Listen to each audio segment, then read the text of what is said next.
High বন্ধুরা, তোমরা কেমন আছো? আমিও মোটামুটি ভালো আছি। আর প্রচণ্ড ঠান্ডা পড়ে গেছে। এই ঠান্ডায় সবাই সাবধানে থেকো। আর তোমাদেরকে একটা কথা বলার ছিল, আমার ভিডিও কি তোমাদের ভালো লাগে না? তাহলে সাবস্ক্রাইব করো না, লাইক করো না।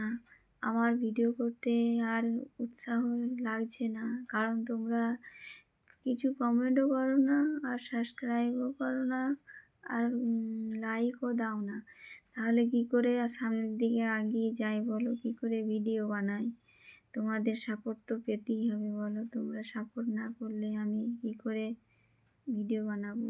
তাই তো তোমাদের কাছে একটা রিকোয়েস্ট, তোমরা সাবস্ক্রাইব করো অবশ্যই। আর তোমরা সবাই ঠান্ডাতে সাবধানে থেকো, ভালো থেকো, ঠান্ডা বেশি লাগিও না। আর সবাইকে কোথায় বাইরে ঘুরতে যাচ্ছ সেটাও অবশ্যই জানিও। Bye bye.